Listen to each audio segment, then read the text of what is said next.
Vladimir Putin was up for re-election this week. Let me show you what happened here. This is from The Guardian. Vladimir Putin wins Russian election with 74% of the vote. Yeah, listen, if you're going to steal an election, just go with 53% or 54%. Because that's actually a landslide victory, but it's also believable. If you do 53 or 54%, it's like, wow, okay, that person's really popular. But it's a legit number. If you do 74%, I mean, that's just that that's never gonna be a thing. That doesn't happen. That many people, 74%, that just doesn't happen. Because you get any population of any number of people, you know, on many issues, they're going to be split roughly 50-50. So it's amazing to me that at this late date, they haven't figured out that basic fact. And this, of course, isn't just about Vladimir Putin. It's about anybody who's ever stolen an election. Because sometimes you see, this person wins re-election with 93% of the vote.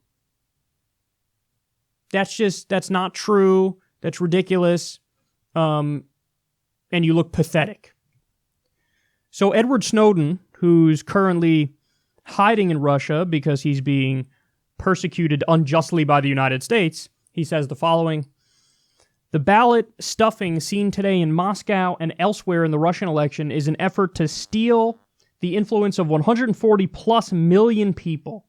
Demand justice, demand laws, and courts that matter. Take your future back."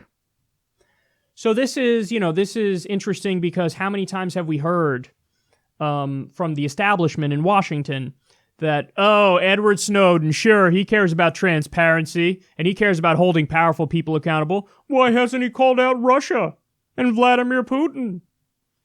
Now, he's consistently done that. Yes, he's living there to escape the fact that the United States is looking to unjustly throw him in a cage. But he's also being principled in that even though he's hiding out in Russia, he's been criticizing them. He's criticized the Russian government repeatedly. It's not like he believes... This is such a straw man of him. There's this argument against him like, he's willing to turn a blind eye to what Russia's doing, but he only holds the U.S. to a high standard. That's just not true. And here's another example of it right here. He's saying very clearly, look at what went on here. This is not okay. This was clearly a stolen election, and people should demand justice and fight back against it. Now, are you going to see retractions from all of the smear merchants who've accused Snowden of not criticizing Vladimir Putin and Russia? You're never going to see it.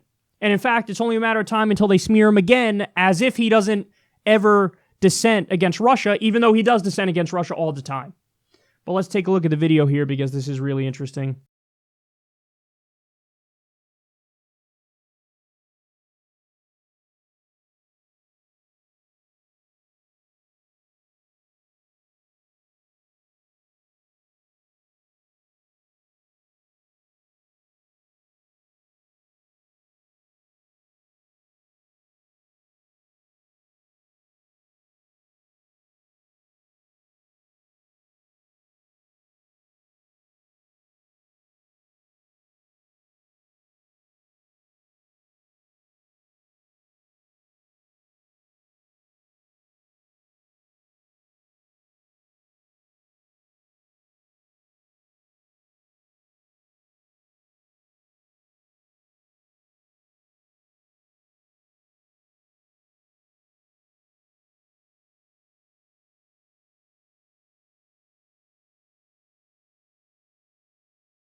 So that is cheating.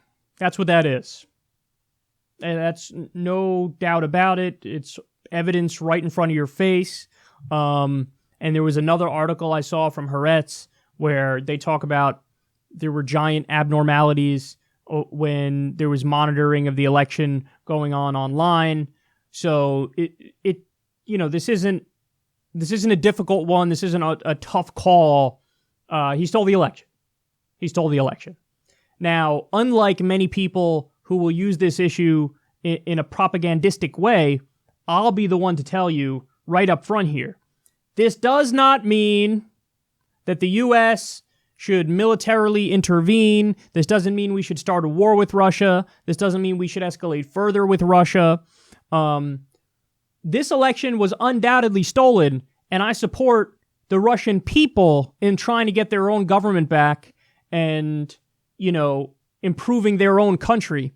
But it's not the job of the United States to intervene to try to prop up any leader, one leader, another leader. That's not the way it works. The United States supports 73% of the world's dictatorships, okay, militarily.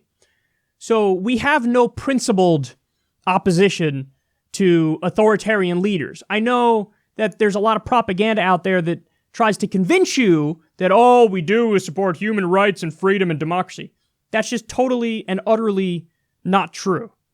Now, I support the people of Russia getting their own government back, but it's not the U.S.'s job to do that. It's not the U.S.'s job to escalate with them. And I feel like this is, an important caveat to add when having this conversation, that we can be independent-minded and rational, and both of those things could be true at the same time. So it could be true that undoubtedly Putin's an authoritarian leader who just stole this election. It's very dangerous to be somebody in the opposition in Russia. That's totally true. So he's a menace. I think he's a threat to his own people. But at the same time, I think it's not our place to try to topple him or do regime change or do anything like that, because that would be a disaster for everybody. I mean, 2 nuclear powers going head to head. So that's my take on that. And let me add, as a final point, I think there's going to be some smearing on this, where you'll have people who are Democrats, left-leaning, who will say, why isn't the far left speaking out against Putin? Nonsense. I haven't met a single person on the so-called far left who's pro-Putin. Okay? Oftentimes, when those people are smeared as being pro-Putin, it's just because they dare to say things like, hey, I don't think we should escalate with Russia, or I don't want a war with Russia, or I think we should negotiate and do peace deals and practice détente, even though he's an authoritarian leader and he's a terrible guy. So don't believe the smear campaigns, because there are a lot of smear campaigns against the left, in the same way that you were smeared as being pro-Saddam Hussein when, the build-up to the Iraq war was happening. That's the number one thing that they claimed about people who were against war with Iraq. They said, oh, I guess you're in favor of Saddam and all of Saddam's atrocities, and you're fine with this dictator, murdering people and stealing elections and all that stuff.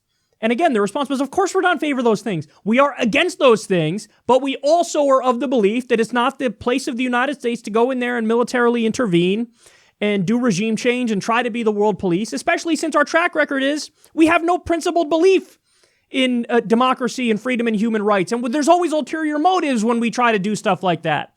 So don't fall for the smear campaigns, because there are going to be smear campaigns against people on the so-called far left who say, who don't often talk about Putin's crimes. We all agree that he's doing the crimes, but there's a reason why many people don't put an onus on that and discuss that ad nauseum. Because if you discuss those crimes ad nauseum, you're unwittingly helping for military intervention. You're unwittingly making the argument for U.S. intervention. In other words, you're a puppet to the establishment and you don't even know it. Like, you're making these arguments that serve the ends of the deep state, of the military-industrial complex, and you don't even realize it. Because it's so easy. Noam Chomsky says it. It's so easy to argue against the crimes of the other. But that has about as much ethical and moral value as arguing against the crimes that somebody committed in the 18th century. Because there's nothing we can do about what's happening in Russia. We don't live in Russia. But there is something we could do about what our government is doing that's wrong. And we're responsible for the actions of our own government. if you harp away on the evil and the wrongdoings of another government, well, then what you're saying is there's an implication there. The implication is, I guess we should go do something about that and go fight them and go change something. No, that's when you're unwittingly making the case for U.S. intervention. So my whole approach to this is twofold. You can have both of those arguments can be true at the same time, and you can make them at the same time. One argument is, I don't think it's an open discussion or debate. I think it's crystal clear. Vladimir Putin is an authoritarian leader. He's a menace to his own people. And he's not a good guy by any stretch of the imagination, not a good leader by any stretch of the imagination. It's a horror show. That is true, and we can point that out. And we should also add the point that that doesn't mean we should escalate with them or start war with them or do anything like that. So that's my general breakdown of this. But yes, Vladimir Putin stole an election, and it was with 74% of the vote that he won.